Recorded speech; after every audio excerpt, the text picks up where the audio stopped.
Hello everyone! So for today's vlog ay samahan niyo ako get ready with me. So for today's vlog, get ready with me kasi uuwi tayo ng Pilipinas. So itong video na ito is 6 month na. Yes, 6 month na nasa gallery ko and ngayon ko lang siya i-edit kasi I'm very busy and natatamad talaga ako mag-edit. So get ready with me. So naripak na nilagay ko na yung mga kailangan ko at yung mga pasalubong, yung mga kakainin ko na Arabic food doon sa atin ay nagdala pala ako noon and then yun. So eto ngayon ay nasa airport na tayo. So alas 8 ang flight natin. So nasa airport na tayo. Papasok na tayo ngayon sa bus papunta sa another terminal.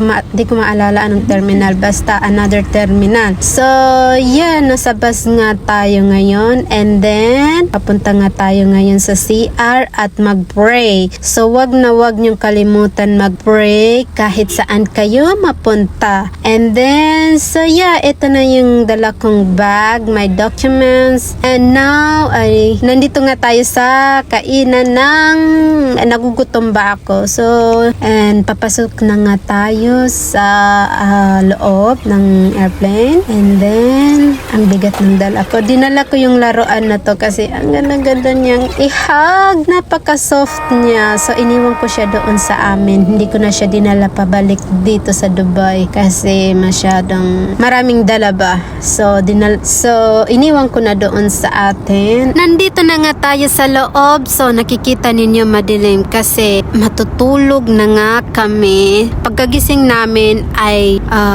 nagbigay sila ng pagkain na pang breakfast kasi it's morning na.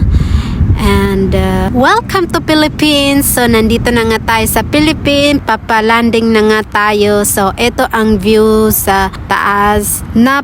Napaka-cloudly. I mean napaka maambon. Anong tawag doon? Maulap. Yes, maulap ngayon at feeling ko malamig ang panahon ngayon and yes, malamig ang panahon nung pag-uwi namin, tag-ulan. And yeah, nandito na nga tayo sa baba. So, bukas pa ang flight namin papuntang Cotabato.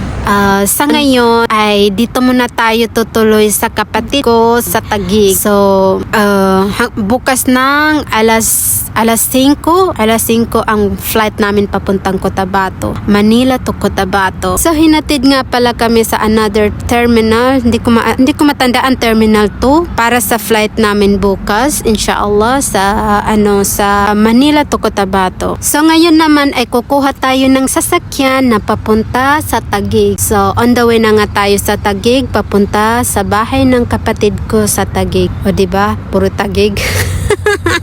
Good morning! So, nandito na nga tayo sa airport papuntang Cotabato. So, hindi na nga ako nakapag-video ng pagdating namin sa kapatid ko at hindi na rin ako nakapag-video nung papunta namin dito sa airport kasi nakalimutan ko at saka kagabi sobrang pagod ko at natulog na nga ako. So, hindi na ako nakapag-video. So, ngayon ay nandito na nga tayo sa airport papuntang Cotabato. Nandito na nga tayo sa loob at nagpe-prepare na nga sila para sa paglipad papuntang Cotabato.